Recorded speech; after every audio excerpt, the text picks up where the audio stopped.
Good evening and welcome. We'd like to thank you for attending tonight's forum.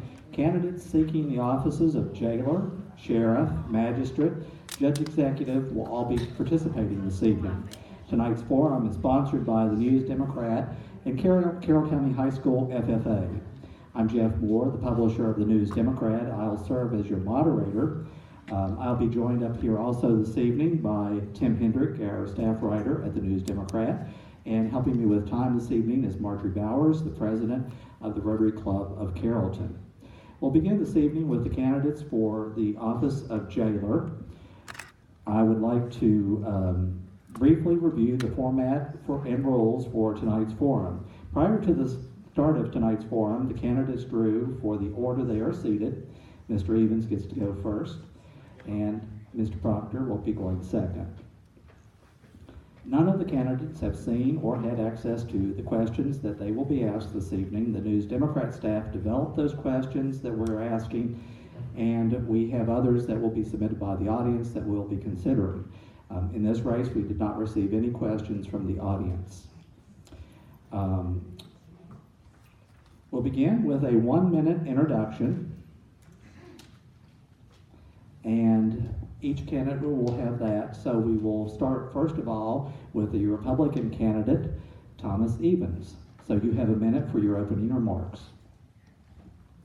Oh, let me tell you one thing more. I didn't get down to this part, the light situation again. You're familiar with those. You will have a 20-second light come on that's green. That will give you the warning for that. Then at 5 seconds, the red light will come on, and that will tell you when you're getting down to that time. So, all right. Thank you. Thank you, Jeff. Thank you to the News Democrat and the FFA for having us here. I also want to thank my wonderful wife and all those who have supported me in this campaign. I might not be a lifelong resident of Carroll County, but I am a resident now, and I plan on living here the rest of my life. I want to be the Carroll County jailer for many reasons. One, I think I can help the community as a whole by, as jailer, having the jail do the transports for our inmates in lieu of the sheriff's department. What that'll do is it'll put our sheriffs back in the county instead of out of the county doing transports. But beyond that, again, I want to thank everybody for being here. Great turnout, and to you on Facebook as well. And hopefully we can answer all your questions tonight. Thank you. All right, thank you, Mr. Evans. Mr. Proctor, we have John Proctor, the Democratic candidate running for the jailer position. You'll have 60 seconds for your opening. Hello, and welcome you all. I am John Proctor. I'm the Democrat nominee for Carroll County Jailer. I was born in Carroll County Memorial Hospital. I spent my whole life here. I am a 1981 graduate of CCHS. I am married to Shelley. She's my high school sweetheart. We've been married for almost 34 years. We have 4 children. All of them are here tonight. Jared, Cody, Jesse, and Deidre. 1 daughter-in-law, Kristen, and they're all graduates of CCHS. We have 2 grandchildren, Kane and Kinley. I worked for Swifty Oil Company for 34 years as manager, then on to being district manager. I served on the Carroll County Fiscal Court for 8 years as magistrate of District 1, and I did serve 2 full terms. That was from January of 1999 to December of 2006. That's a little bit about me, so we'll let it get going. Thanks. All right, thank you. Our first question tonight, we'll begin with you, Mr. Proctor, and this is a 90-second question. We've had the pleasure of hearing from both of you before at the Spring Forum, and you've talked about studying up for the job of jailer. In a job interview, an employer would want to know what practical experience you bring to a job you're seeking.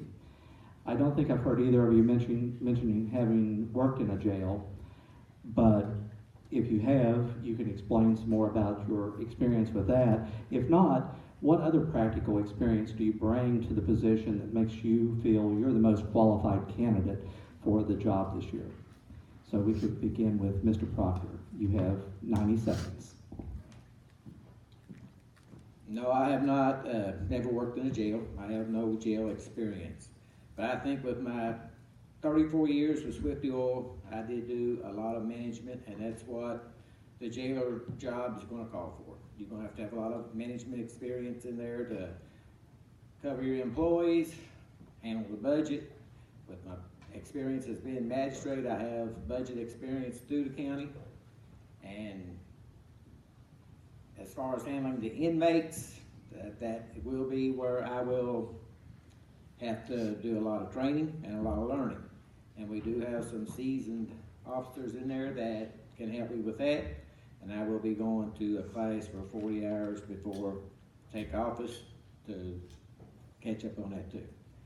But I think the jailer is more management on the front end of it, and I've got the experience that calls for that. Banking, money, gonna be a lot of money handled there. I've done that all my life. And books have always balanced. I can do audits, shift reports. We've done it all through SWIFT on the fiscal end of it. I have the experience working with the county government. I know how it works. I know how fiscal court works. And I know you're not gonna get nothing extra in your budget without knowing them and being able to work it out with them. Thanks. All right, thank you. Mr. Evans, you have 90 seconds for that question. Thank you. No, I haven't worked in the jail either. I was in the U.S. Army. That would give me the ability to deal with the inmates and guards alike on a case-by-case basis. As a lot of people know, military is a stressful career. I handled it well. I did the best I could in the 4 years I was to, do everything that I was asked in order to do. As jailer, money is a big thing. You have it coming in and out constantly. And again, like I said back in the May Forum, it's all about your employees. It's not who's in the top office at the end of the day. At the end of the day, all they can do is make the SOPs and kind of put people in the right direction. Beyond that, it all comes down to what you want to do other than money. It's programs that you want to get enacted. It's what you can do for the voter and the constituents and make them safer inside and outside of the walls. Okay. Red light, that's awesome. Other than that, it's kind of it's an easy job, but it's not easy, it's hard. God, I hate public speaking. Yeah, I'm drawing a blank right now. It's kind of hard to answer these questions on the fly. Most of the days we will have time to research answers, and I apologize that I fumbled this one. And we apologize to you for the confusion with the lights. So before we get started this next question, I'm going to move this around slightly so that we have a little better view of it from here.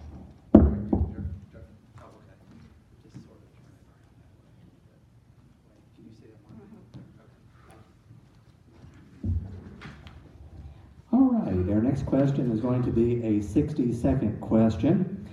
And this one, we'll go back to Mr. Evans. You'll get to go first on this one. In the spring forum and in other discussions, it keeps coming up about the overcrowding issue at the detention center.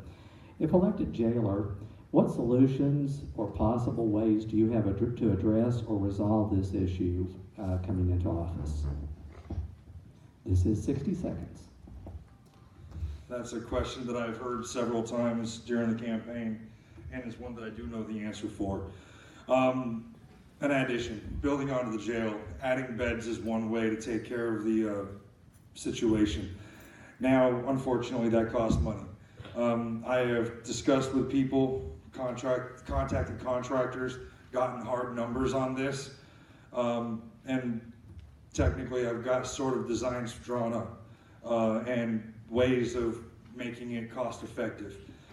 The other ways of curbing that is drug programs. We need to have more. We need to have more invasive ones, more religious groups coming in and helping out. And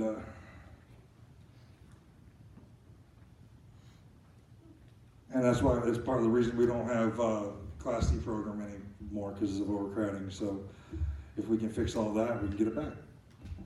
Okay, thank you. Mr. Proctor, you have 60 seconds for that question. Well, my answer to it, there ain't no easy answer to it. And adding on is probably the easiest way to fix the problem. But I would rather work with the inmates in the jail, get more GED. The GED program, the lady tells me they're kind of slow, not enough time to get in there and really work with the ones that are in there that needs it. And I'd like to see us be able to make more time in a day, with 24 hours it's going to be there, but spread it out to where we can get more time with the GE programs and religious issues, religious literature. I want that as much as possible in the jail. You can't change these guys, they got to change themselves. And I think the more we educate them, the more we educate our young, and it's going to not be overnight. We're going to have to work with it step by step, and hopefully within a couple of years, we can see some of them they're not coming back time after time. Was that done? Yes. Thank you. That's it. Okay, thank you so much. Okay, we'll move on to the third question of the evening. We'll give you 90 seconds on this one as well. Jailer Mike Humphrey's been in office and held the position since the 1990s. Have you met yet with Mr. Humphrey? And we wanted to know how you plan to make a transition from his long-term presence to you coming in as a freshman jailer in that position. So we will start this one again with Mr. Proctor, and you'll have 90 seconds.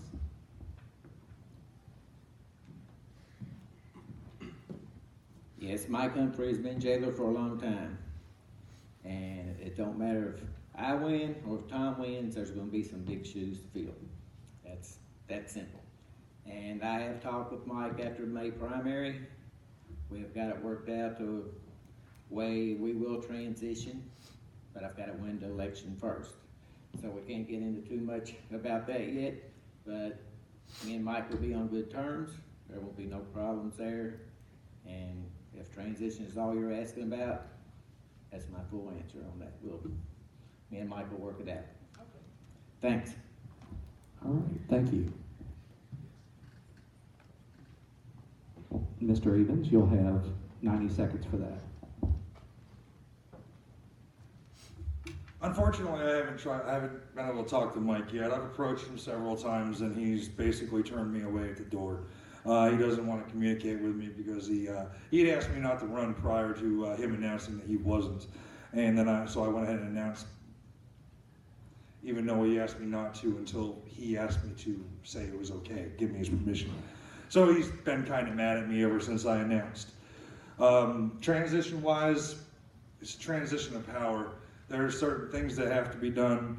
I would hope that he would follow through and make it as easy as possible. If not, there's other avenues of other people that work at the facility, other facilities that would be willing to help me out in a transition. So that's kind of where that would be. But enough talking about the past, about the previous jailer. There's a lot of things that this county needs to move forward. Moving forward is a huge thing that we need to think about November 6th. Do we want the same old, or do we want to go with something new, something different? Someone that's going to treat everyone in this community, no matter what your last name is, the same. The whole purpose of me saying is I'm not from here is I have no lifelong friends in this community, which makes me owe no lifelong commitments to anybody or any favors to anybody of any sort, which I feel that makes me the most, I don't even know what the word is, but thank you for your time. Okay, thank you. Well, 20 minutes goes rather fast, and so that gets through the questions. So we're up now to the 90-second closings for each of you. And so it looks like Mr. Evans, you get to go first on the closing. So you'll have 90 seconds.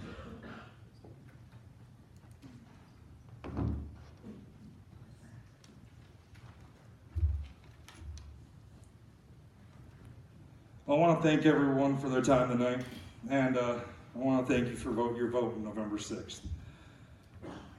I want to bring up a couple of things that weren't brought up tonight. Camp Kaisar, wonderful facility. We have the ability to take inmates out there to clean up every day if need be, to get that place ready to use quicker. County roads. Our inmates eventually will be able to go back out and clean up the county roads if we can get the Class D program back. You know, events. If we have an event in the community, I can promise you myself that I will be out there with inmates after the event's over, cleaning the streets up in our community. That way we don't have to have, you know, our road departments and stuff out there on a work day doing it. That way they can be working on our roads instead of cleaning our roads. Again, I want to thank everybody for their time, and I wish everybody good luck that comes up here tonight. All right, thank you so much. Mr. Proctor, you have 90 seconds for your closing. Operating the Carroll County Detention Center is a huge responsibility, and as I said before, with Mike leaving, there is going to be some big shoes to fill. And I think my 34 years management experience and the 8 years experience on fiscal court will be a big asset to bring to the operations of jail. I'll be dedicated to serving you on a 24/7 basis. I'll always have an open door policy. You can hear concerns or answer any questions that you may have. As I've lived here my whole life, most of you know me. You at least know of me, so when you go on Tuesday, November 6th, you don't have to base your decision on what I've said or what I've done in the past year. You've got my whole lifetime to base it on. Whether buying gas from me at Swifty or serving as magistrate or coaching kids on the baseball field, my work ethics, my character, my dedication have been on display. The Carroll County Detention Center is yours, and by voting for me, you're hiring me to protect your interest in the Carroll County Jail. And with the help of God, I will do it to the best of my ability. So thank you all, and I hope you'll go vote November 6th. Thanks. All right, thank you so much. Again, thank you to Mr. Thomas Evans, the Republican candidate for jailer, and Mr. John Proctor, the Democratic candidate for jailer for Carroll County. That concludes this first segment. We'll take a break for a few minutes. The candidates for sheriff can come on up, and we will get the drawing started and let you all get comfortable up here. I do appreciate your all's time for coming out tonight. Coming up here in just a second, we'll ask Mackenzie Wright, the FFA coordinator and sponsor at Carroll County High School, to come up. She's going to talk to you briefly about a program they have going here this evening.